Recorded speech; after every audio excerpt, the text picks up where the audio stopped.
13일부터 60세 이상 64세 이하 일반인들도 코로나19 백신 접종 사전 예약을 시작했습니다.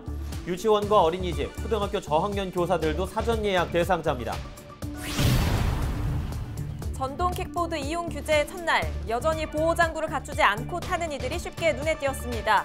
단속을 의식한 탓인지 전동 킥보드 이용량은 종전보다 줄었습니다.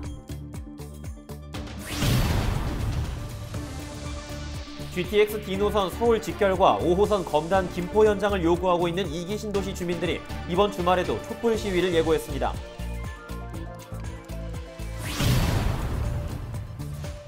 인천시 특별사법경찰단이 일본산 수산물을 국내산으로 속여 판매한 인천 지역 업소들을 무더기로 적발했습니다.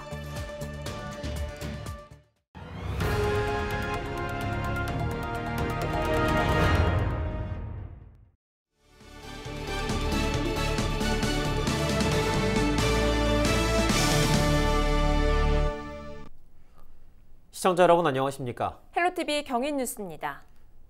첫 소식입니다. 오는 27일부터 65세 이상 주민들에 대한 백신 접종이 시작됩니다. 다음 달 7일부터는 60세 이상 주민들도 백신을 맞을 수 있게 되는데요.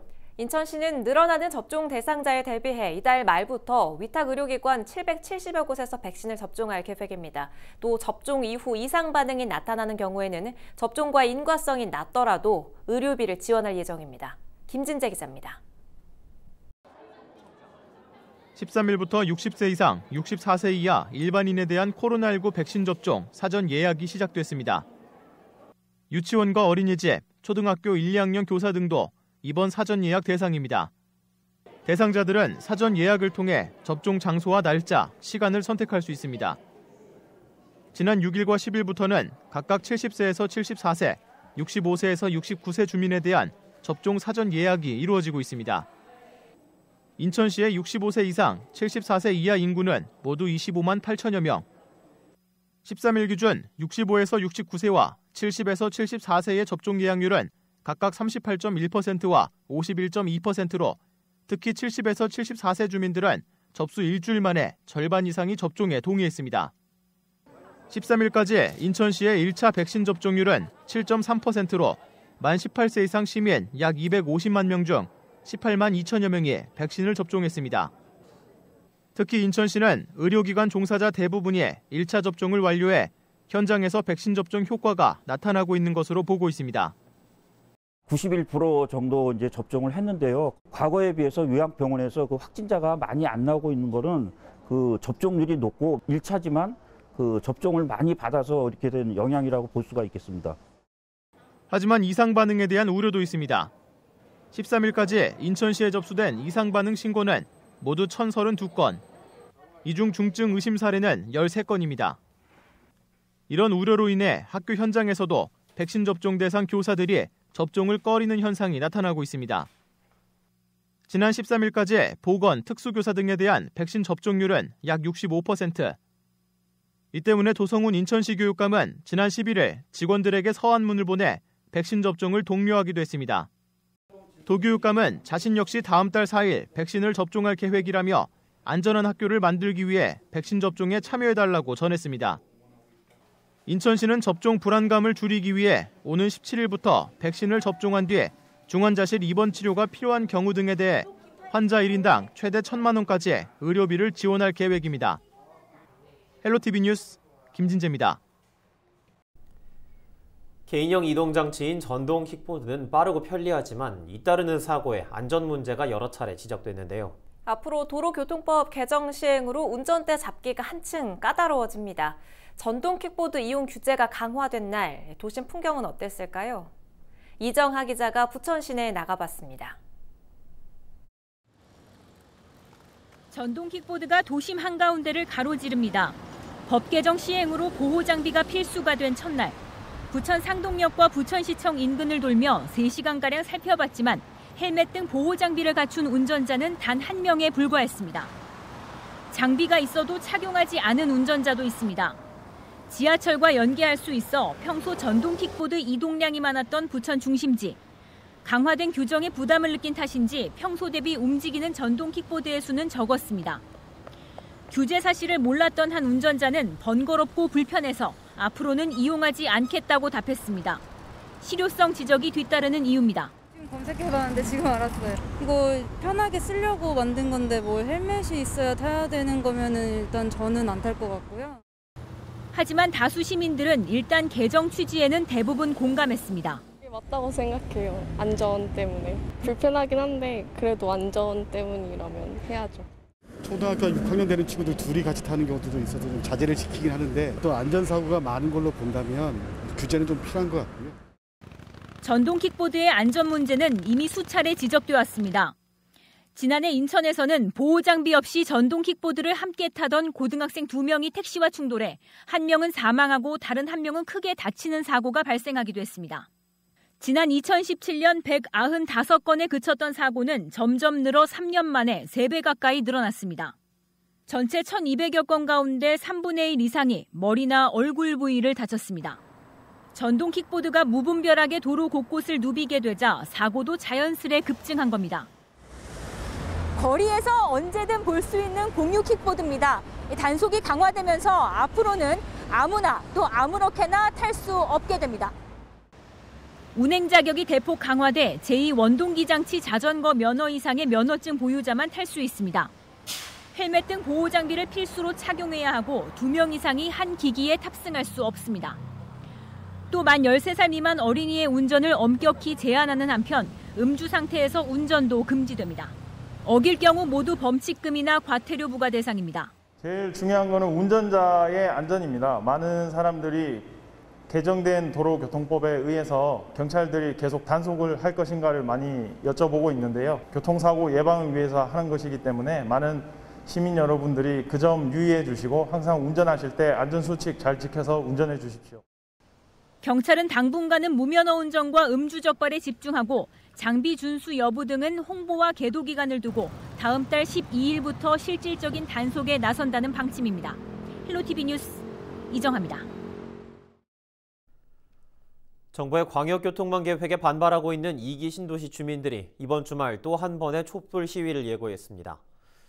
김포와 인천 검단 주민들은 2기 신도시의 교통 현실을 알리고 서울을 통과하는 GTX D노선과 서울 지하철 5호선 김포 연장을 촉구하기 위해 오는 15일 한강 신도시에서 촛불 행진을 하겠다고 밝혔습니다. 정부 공청회 이후 김포와 검단 주민들은 앞서 대규모 차량 시위와 촛불 시위, 풍선 날리기 시위를 통해 2기 신도시에서 서울을 직결하는 광역 철도망을 정부 계획에 확정해달라고 요구해왔습니다. 인천 경실련과 경실련 경기도협의회, 경제정의실천 시민연합이 수도권 매립지 문제 해결을 위해 환경부에서 적극 나서야 한다고 주장했습니다. 이들 단체는 공동 성명을 내고 수도권 매립지를 둘러싸고 수도권 지자체 간 벌어지고 있는 갈등은 중앙정부가 책임 부처로서의 역할을 포기한 데서 초래된 것임을 부정할 수 없다고 강조하며 환경부는 수도권 매립지 관련 문제가 여기까지 이르게 된 현실에 대해 시민들에게 해명하고 사과해야 한다고 덧붙였습니다. 이들은 특히 수도권 매립지 문제는 정치적인 고려를 배제하고 환경정의 실현 차원에서 풀어야 한다고 말했는데요. 서울시와 경기도 그리고 인천시는 발생지 처리 원칙에 따라 자체 매립장과 소각장 등 환경 기초시설에 대한 입지 선정에 나서야 한다고 강조했습니다. 인천시가 13일 영흥도 주민들과 함께 남양주의 친환경 매립시설인 에코랜드를 방문했습니다.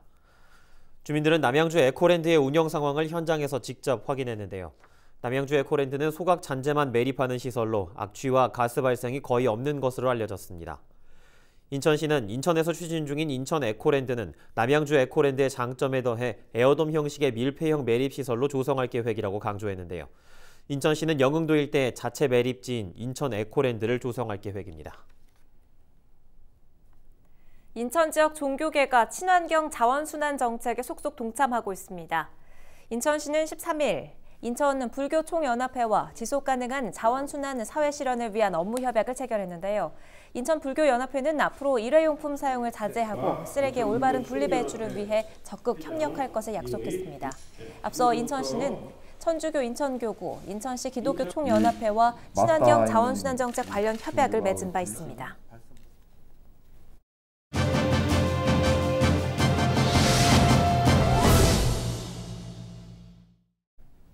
일본 정부의 후쿠시마 원전 오염수 방류 결정을 두고 각계에서 비판이 쏟아져 나오고 있는데요. 인천시의회도 최근 결의대회를 열었습니다. 이용범 인천시 의원과 이야기 나눠보죠. 의원님 안녕하십니까?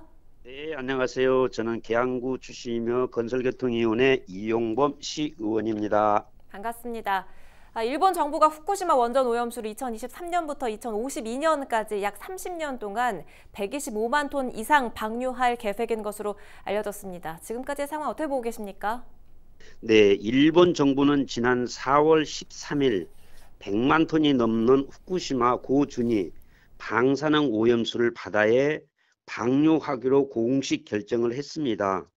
주변 국가 일본 자국민들까지도 방류에 대해 반대를 하고 있습니다. 주변 국가와 이해 당사자들과 충분한 협의도 없이 일방적으로 이루어졌기 때문입니다. 이번 오염수 해양 방류는 2023년부터 30-40년에 걸쳐서 모든 오염수를 처리하겠다고 발표를 했습니다. 오염수 해양 방류는 바다의 생태 환경에 극심한 피해와 훗날 인류에게 반드시 돌아올 재앙이라고 생각을 하고 있습니다. 네, 인천시 의원들이 이번 인천시의회 임시회 본회의를 마치고 후쿠시마 원전 오염수 방류 철회 촉구 결의대회를 가졌는데 어떤 내용을 밝힌 겁니까? 네, 저는 지난 5월 11일 제270회 인천광역시 임시회 본회의장에서 심상 발언을 했습니다. 후쿠시마 원전 오염수 방류 철회를 강력히 촉구한다는 내용입니다. 원전 오염수 방류가 인접 국가에 물론 전 세계적으로 큰 재앙을 초래한 것입니다. 따라서 일본 정부 후쿠시마 원전 오염수 해양 방류 결정은 인류와 자연에 극심한 악영향을 주기 때문입니다. 즉각 오염수 방류 결정을 철회하고 오염수에 관한 모든 정보를 투명하게 공개하라는 내용으로 발언을 했습니다. 네, 일본의 이런 결정에 맞서서 인천시가 또 인천시 의회 차원에서는 어떻게 대응할 계획인가요? 네, 일본 정부는 후쿠시마 원전 오염수 방류 결정을 즉각 철회하는 건의안을 대표 발의하여 원안 가결도 했습니다. 이를 국회와 해양 외교통일부에 전달할 예정입니다. 그리고 저희 인천시 의회는 300만 인천 시민들의 뜻을 모아 자국 이기주의에 매몰려 되어 있는 국제 질서를 훼손하는 일본 정부의 일방적 결정을 규탄하고 정부를 향해서도 외교적 노력을 다 하라고 저희들이 요구할 것입니다. 일본 정부의 투명한 정보 공개 요구와 이에 대한 검증을 실시해 국민 생활권과 건강권을 지켜줄 수 있도록 저희들은 강력히 요구하고 대응할 예정입니다. 네, 알겠습니다. 오늘 말씀 여기까지 듣도록 하겠습니다. 고맙습니다. 네, 감사합니다. 지금까지 이용범 인천시 의원이었습니다.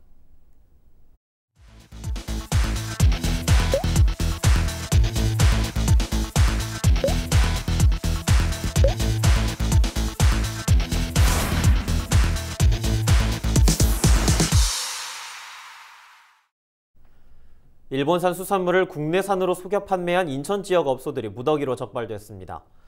인천시 특별사법경찰은 특별단속을 벌여 원산지 표시를 위반한 업소 26곳을 적발했다고 밝혔는데요. 이들 중 5곳은 일본산 활참돔을 국내산으로 속여 판매했고 12곳은 일본산 가리비와 생태 등을 원산지 표시를 하지 않고 판매하다 적발됐습니다. 최근 일본의 원전 오염수 방류 결정으로 수입 수산물에 대한 시민들의 우려가 높은데요. 인천시는 이에 선제적으로 대응하는 차원에서 특별 단속을 기획했습니다. 부천시가 올해 하반기 오정 스마트 주거단지 개발 지역에 대한 토양오염 정밀 조사를 진행합니다. 부천시는 12일 과거 오정동 부대가 있었던 지역에서 개발이 진행되는 만큼 주거지 등에 적합한 기준으로 토양오염 정도를 조사하기로 했다고 밝혔습니다. 또 시는 군부대 이전 완료 전까지 조사를 마치고 오는 2025년 오정동 개발 사업이 마무리되기 전에 토양 오염 정화 작업을 마친다는 계획입니다. 오정동 일대 44만여 제곱미터 규모인 해당 부지는 그동안 국방 군사시설 부지에 적용하는 3지역 기준으로 관리해왔습니다. 부천 시민들은 앞으로 수도세 체납에 대한 정지 해제 수수료를 내지 않아도 됩니다. 부천시는 11일 오는 20일부터 수도요금 체납에 대한 급수정지 해제 수수료를 징수하지 않는다고 밝혔습니다. 그동안 사용자가 요금 체납으로 급수정지 처분을 받으면 체납금 완납과는 별개로 급수정지 해제 수수료를 최대 7,000원까지 따로 납부해야 했습니다. 부천에서는 최근 경제적으로 어려워 상수도 요금을 제때 납부하지 못하는 시민들의 부담이 커진다는 이유로 수도 급수 조례를 일부 개정했습니다. 부평구 의회가 의원 연구단체 부평구 생활문화활성화연구회 풍무를 구성했습니다. 연구회는 13일 첫 회의를 열었는데요. 마경남 의원 등 연구회에 참여하는 부평구 의원들과 부평구의 풍물 관련 담당 부서 직원들이 참석했습니다. 이들은 부평의 생활문화 속에서의 풍물을 어떻게 활성화시켜 나갈지에 대해 논의했는데요. 연구회는 오는 11월까지 연구 활동을 이어가게 됩니다. 차준택 부평구청장이 부평 국가산업단지 지식산업센터를 방문했습니다. 차준택 청장은 지식산업센터 관계자들을 만나 첨단 기업 유치와 청년 일자리 창출에 적극적으로 나서줄 것을 부탁했습니다. 이어 청천동에 위치한 주식회사 EPIT를 방문했는데요. EPIT는 집진기를 제작하는 업체로 환경부로부터 우수연구 개발혁신 제품 인증을 획득한 기업입니다. 부평구가 청년 창업자와 소통하는 자리를 마련했습니다. 차준택 부평구청장은 지난 10일 청년공간 유유기지 부평에서 지역 청년 창업자와 만났는데요. 이번 자리는 청년 창업자의 어려움을 듣는 한편 부평구의 청년 창업 재정 지원 사업 추진 상황을 짚어보기 위해 마련됐습니다. 한편 부평구는 오는 25일부터 청년 창업 재정 지원 사업 참여자를 추가로 모집할 계획입니다. 자세한 내용은 부평구청 홈페이지를 참고하면 됩니다.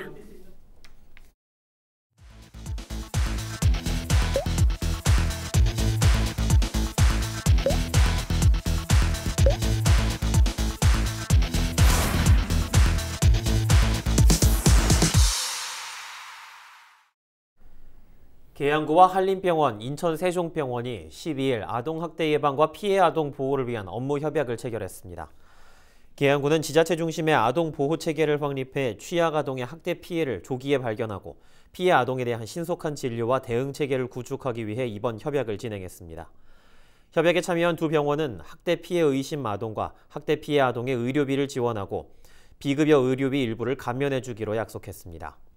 또 의료복지를 통해 아동의 빠른 회복 등을 위해 노력할 예정입니다. 박형우 구청장은 이번 협약을 통해 아동학대 피해 아동에 대한 신속한 진료와 재발 방지를 위한 사후관리 체계를 확대해 나가겠다고 말했습니다. 경기도의 공공배달의 배달특급 매출액이 김포에서 14억 원을 넘었습니다. 김포시는 배달특급을 운영한 지 2달이 채 되지 않아 이용 건수는 5만 7천여 건, 매출액은 14억 원을 넘어섰다고 밝혔습니다. 또 앱에서 지역화폐인 김포페이로 결제한 비율도 75%를 넘어선 것으로 나타났습니다. 김포시가 인구 증가에 대비해 정수시설을 확장합니다. 김포시 상하수도사업소는 올해 10월쯤 고촌정수장 확장 공사를 마무리하고 시운전을 거쳐 내년 3월쯤 새 시설을 가동할 예정입니다. 현재 고촌정수장에서 생산되는 먹는 물은 하루 17만 5천 톤 규모입니다. 확장 공사 후에는 기존보다 5만 톤가량 늘어난 하루 22만 3천 톤 규모의 먹는 물이 생산될 예정입니다.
저희 헬로티비 경위뉴스가 준비한 소식은 여기까지입니다. 저희는 언제나 여러분과 함께하겠습니다. 시청해주신 여러분 고맙습니다.